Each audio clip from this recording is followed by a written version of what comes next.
This is a small car that can only be controlled by saying love words.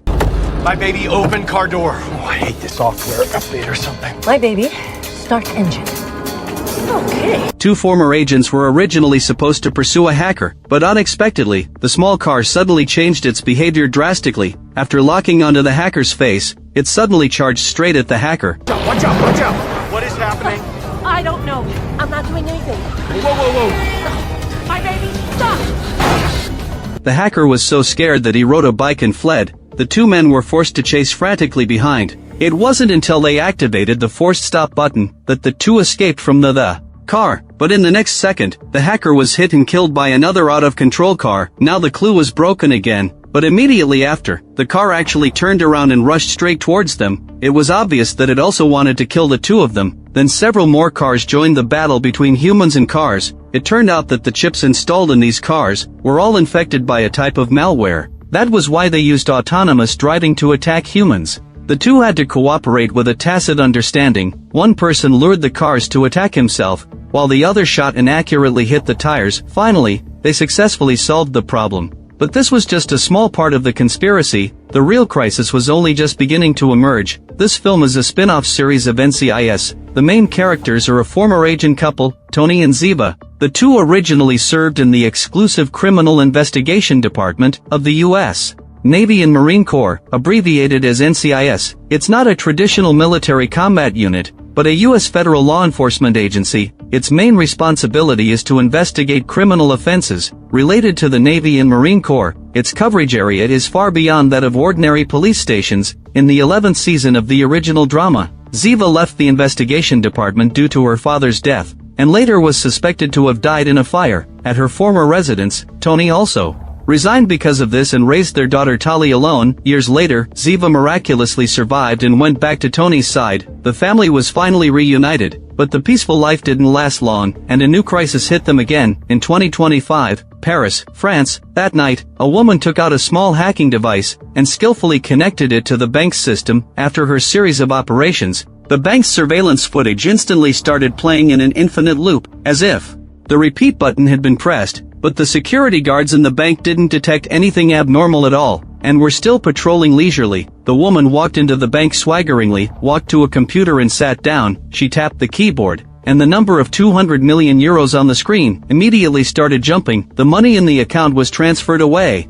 at a speed of hundreds of thousands of euros per second. On the other side, Carter, the chief technology officer of the security service company, suddenly received an alert. She found that the client's account was being fraudulently charged, so she hurried to tell her boss, Tony. They were a security technology company, responsible for monitoring the security of clients' funds. But this time, after trying for a long time, Carter couldn't stop the transfer remotely at all. Tony and Carter were very anxious, so they got in the car and rushed to the bank. By this time, 30 million euros had already been transferred out of the account. Luckily, Tony had upgraded the bank's firewall before, otherwise, 200 million euros would have been transferred away in one go. Long ago, Tony wanted to call Henry, the client whose money was stolen, to inform him, but Henry's phone kept going to voicemail. He could only step hard on the accelerator, but he was spotted by the police for dangerous driving. Pull over! How long before the money's gone? 17 minutes. Not pulling over.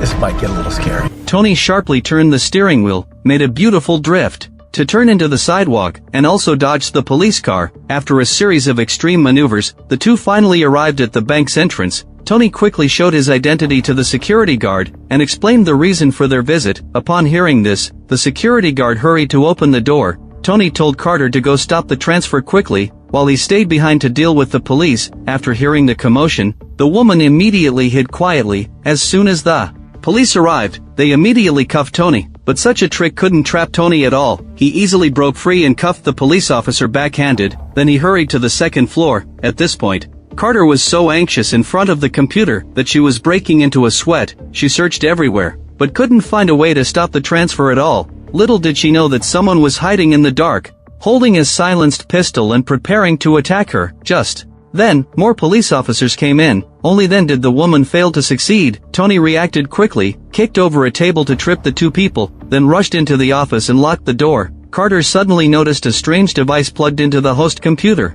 As soon as she pulled it out, the transfer stopped immediately, but more than 100 million euros had already been transferred out of the account. Tony told Carter to hide the device quickly. If the police found it, they wouldn't be able to explain it clearly. When they learned that the stolen funds belonged to Interpol, the two pursuing police officers were immediately scolded by their superior. After the police left, Carter took the device out of her mouth. The next day, Tony invited the client Henry to the company. He took out a thumb drive labeled 9th generation. He explained that this was the thing that had stolen 120 million euros. Luckily, the firewall of Tony's company was effective and issued an alert in time. Otherwise, the loss would have been even greater. But out on the loose, little 9.4 could crash national economy. Henry asked Tony to trace the destination of the transferred funds, but the other person's methods were too clever, and they were completely confused. They had no idea what the mastermind was trying to do, or how the latter could break through the bank's system so easily. Tony agreed to help find someone, but he didn't want to accept this drive, because it was simply a time bomb. So Tony wanted to hand the item over to the client. It's just that the client also understood how tricky the matter was. We're grateful you stopped the transfer. But given we have no idea who deployed 9.4, and as you said, this thing out in the world could do a lot of damage, we think it'd be safer with a trusted third party. Tony had no choice but to keep this USB drive, but trouble followed immediately. One day, Tony asked the nanny to take his daughter to school, but as soon as the two went out, they were targeted by someone. Tony, who knew nothing about this, arrived at the company to get ready for work, but the security guard said 3 policemen had come to question him. Tony knew something was wrong at a glance, so he quietly borrowed a gun from the security guard. As expected, these 3 weren't policemen at all, but gangsters coming to retrieve the USB drive. The leading man said that as long as he gave the order, his 2 lackeys would massacre everyone here. The man used this to force Tony to take him into the office, and as soon as they walked in, he disarmed Tony. He also arrogantly said that Tony's daughter was being monitored by them, and if Tony dared to resist, his daughter would be in danger. Then the man demanded that Tony hand over the USB drive immediately. On the surface, Tony remained calm. In fact, he secretly called Carter using his watch, and asked her to find a way to send a distress signal. After Carter understood what her boss meant, she quickly and quietly sent a distress signal to the boss's wife, Ziva. At this time, Ziva was having psychotherapy. When an alarm suddenly popped up on her computer, she immediately realized something was seriously wrong. After finding out that her daughter was being monitored by bad guys, she didn't care about anything else and rushed out. On the other side, the nanny received the early warning message, and also started running frantically with Tony's daughter. As for Tony, he had no choice but to open the safe under coercion. After secretly sticking something on it, he handed over the troublesome USB drive to the man. The man said that as long as he could leave safely, he would let his daughter go, but Tony suddenly insisted that he must see his daughter one more time. That's weird.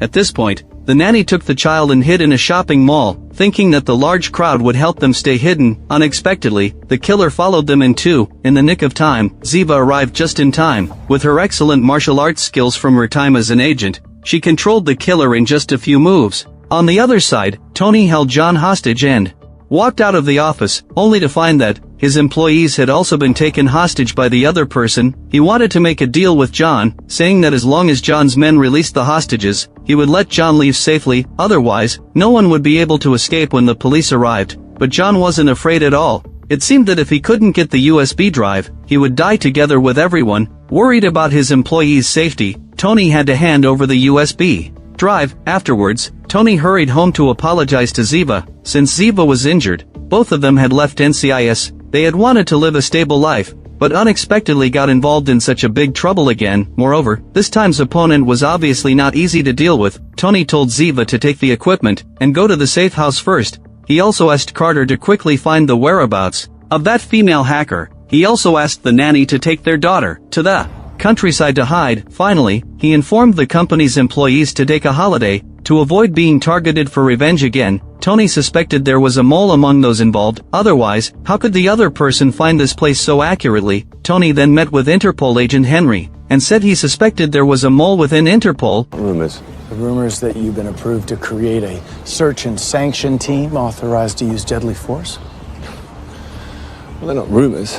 They're called the section. On the surface, Tony chatted to get information out of Henry, and also had Ziva hide in the dark, ready to take action at any time. He wanted to warn Henry in this way, not to pin the criminal suspicion on himself. Earlier, Tony had kept an eye out, and secretly installed a tracker on the USB drive. Before long, the USB drive signal appeared at a hospital, but when Tony and Ziva arrived, the hospital suddenly lost power. Immediately after, a ransomware program popped up on the screen, demanding a payment of 100 million yuan within 10 minutes, otherwise the backup power supply would be cut off. The patients were all relying on medical equipment to sustain their lives. Ziva told the doctor to pay the money first, otherwise, the patients would die once the power was cut off. But the doctor didn't take it seriously, thinking the other person wouldn't dare to actually cut off the power. As the final 20 seconds approached, John waited in the equipment room to receive the money. Tony quietly lurked nearby. The doctor finally made the payment in the last second. John took the money and prepared to escape, and Tony took the opportunity to rush out and control the two men. But that mysterious woman suddenly appeared and pointed a gun at Tony's head. Tony had no choice but to hand over his weapon. I'm sorry, have we met?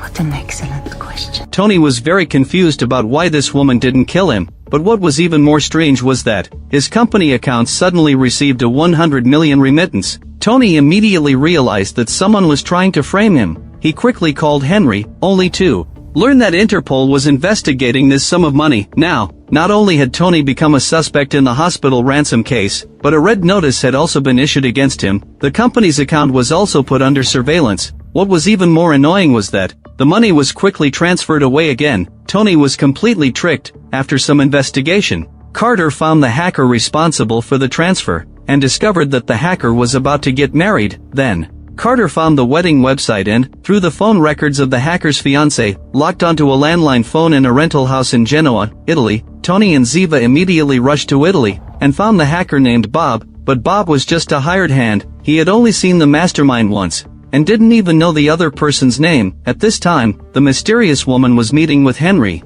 and no one knew what other bad things they were plotting. Tony and his wife hoped that Bob could help them find the person who had hired someone to frame them. But as a hacker who never showed his face in front of others, Bob was unwilling to help at first. After all, that woman seemed difficult to deal with. Why would he put himself in danger for someone else's business? So, your specialty is exploits? Some they say are impenetrable. My job is to put a hole through that wall.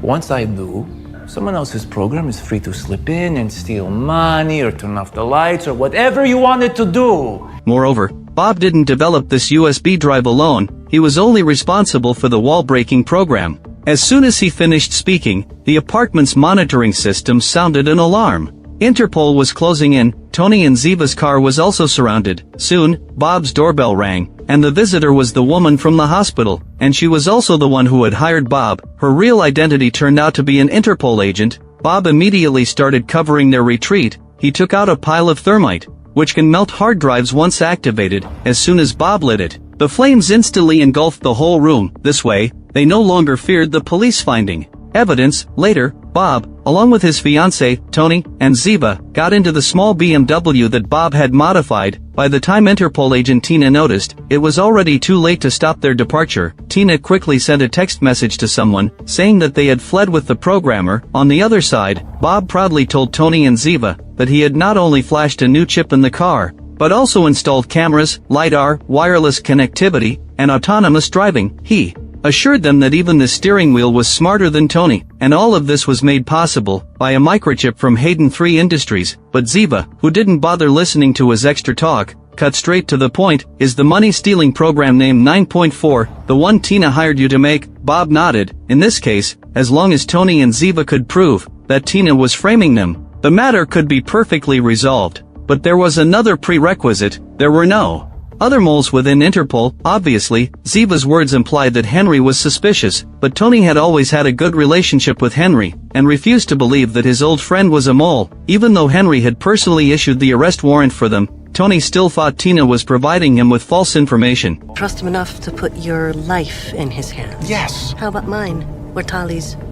Tony fell silent immediately, but right after that, the car suddenly had a flat tire. Bob had to pull over to change the tire. Meanwhile, Tony contacted Carter and asked her to arrange a safe hiding place. After all, Tony and Ziva were wanted under a red notice, so ordinary hotels or apartments were no longer safe. After some searching, Carter found an empty villa on the outskirts of Milan. Its location was very suitable, and there were no cameras around. The only problem was that the house was listed on a real estate sales website. If someone came to view the house during their stay, they would be exposed. Upon hearing this, Bob asked Carter why she didn't hack into the real estate website and take down the house's listing, but Carter refused, citing that such an act was illegal. With no other options, Tony could only ask her to send the address first, leaving the rest for Bob to handle. Then, the group quickly changed the tire and got back on the road. Before the patrol police noticed anything unusual, they didn't arrive at the villa on the outskirts of Milan until nightfall. After a short rest, Bob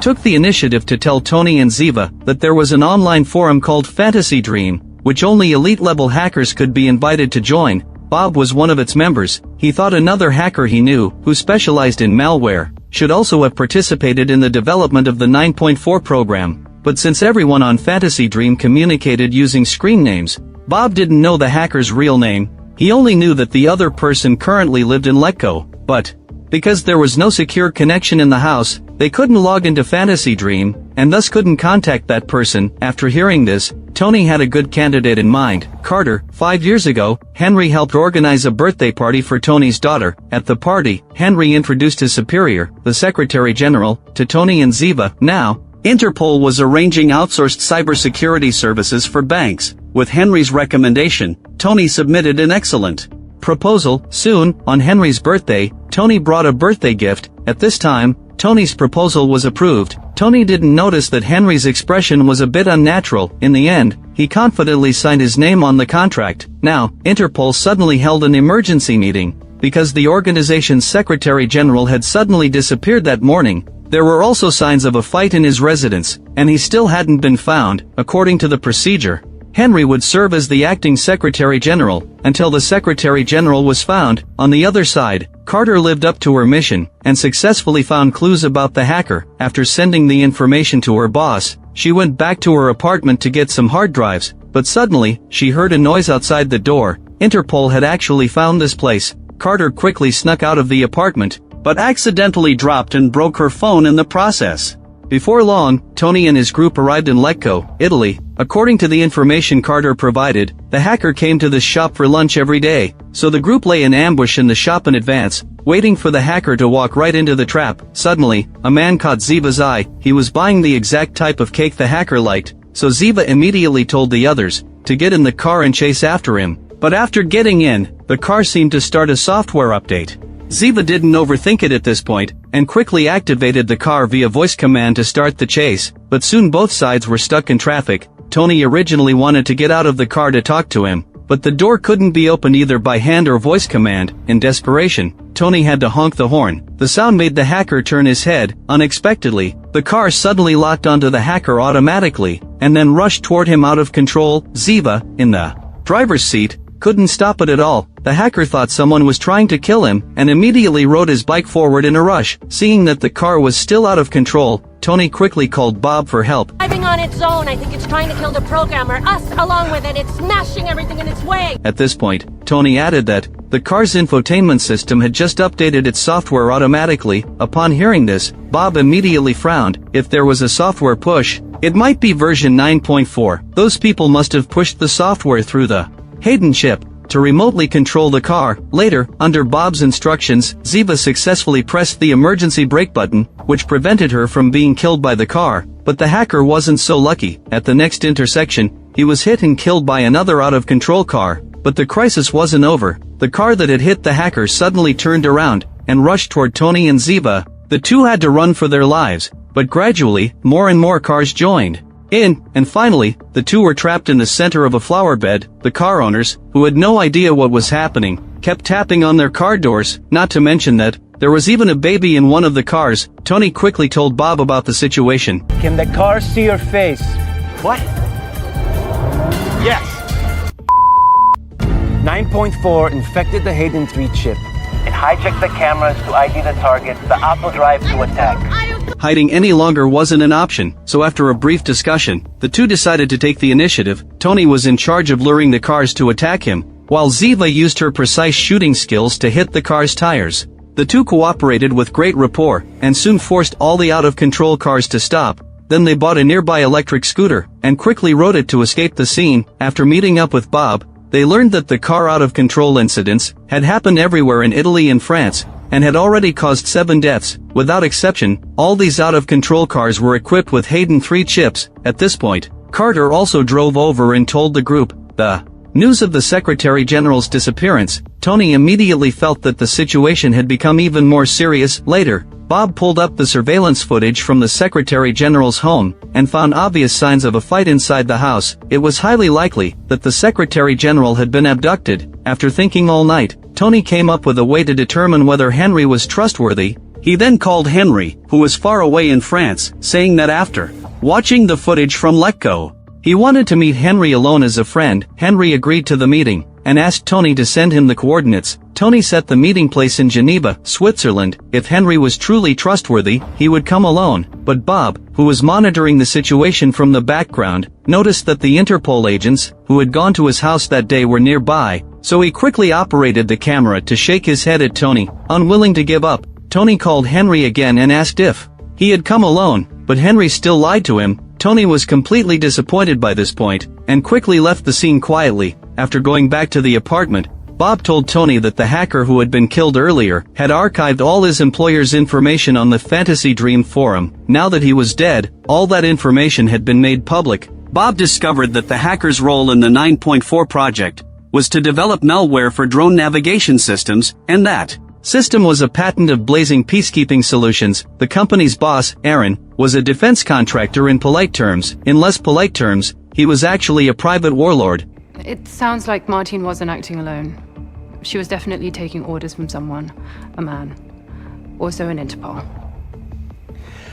Thanks. Clearly, more clues had been found, but Tony couldn't be happy at all. How could Henry betray him? But the next day, Tony still mustered up his spirits and went to Blazing Peacekeeping Solutions with Ziva, hoping to meet the boss Aaron in his capacity as an agent. After banks, hospitals, and cars, Tony suspected that drones would be the next target of 9.4, so he needed to stop it before 9.4 killed more people. Soon, a staff member came to receive them. The young man politely told the two that Aaron didn't have time to meet them because he was preparing for the annual exhibition. The havoc this device can wreak, it's a major threat. A few moments of his time is all we need. Let me assure you, this facility is sufficiently fortified. Obviously, the young man had full confidence in the company's security system. Then he asked which department of NCIS the two had been in, but in fact, both of them had left the job long ago. If the young man called to confirm, their identities would be exposed. In the next second, Ziva saw an explosion happen not far away, and she accidentally knocked over Tony's coffee cup in a panic. Then the two quickly made an excuse and left. But soon, news reports about the explosion flooded everywhere, and the building that was bombed was where military drones were assembled. Although there was no evidence pointing to Tony and Ziva, Aaron wouldn't care about that. He would definitely turn the world upside down to find them. Carter told the two to avoid areas with cameras as much as possible to prevent Aaron's men from tracking them down. But Carter had previously found a loophole in a certain technology company. She could hack into the traffic camera system to prevent the other person from matching their faces to their names. So Carter told the two to find a place to hide first, and she would arrange for their safe evacuation once she got things done. So Tony took Ziva to hide in a safe house. On the other side, in Lyon, France, the Interpol president hurried over to ask Henry if there was any new progress in the Secretary General's case. Henry shook his head and said there wasn't. The president then asked if Henry wanted to recuse himself, because based on the current clues, the suspect was clearly Tony, and given their close relationship, it would be better for Henry to step aside. But Henry would obviously not give up the investigation authority. While the two were arguing, Aaron stormed into the office with a video, accusing Tony and Ziva of bombing his drone factory. Faced with the furious Aaron, Henry could only promise to find the two as soon as possible. Because I want a formal, public apology. I call the directors, and president or not, both your asses will be straight outside on that pavement. Understand? It wasn't until night that Carter and Bob finished dealing with all the surveillance and sent a message to inform Tony and Ziva, but immediately after, Carter and Bob discovered another important clue. A video from the drone factory had been tampered with, and something must have been erased from it. The security guard affected by the explosion was still lying in the intensive care unit due to traumatic brain injury, although his first-hand testimony couldn't be obtained. Carter thought that in the few seconds before the building exploded, he should have seen an armed drone leave the hangar. In other words, the explosion was just a smokescreen. The real purpose of the mastermind was to steal a drone amid the chaos. Now that those people have a fully armed blazing Dominator drone, where will they use it to attack? The above is the main plot of the first 3 episodes of this drama. As a spin-off of a classic drama, with a lifespan of more than 20 years, this drama retains the original tense atmosphere, while cleverly introducing more suspense into the new plot. For the first 3 episodes, the story has a tight rhythm and constant suspense. It's hoped that the subsequent updates will continue to maintain a high standard. If you like my channel, please give it a thumbs up and subscribe.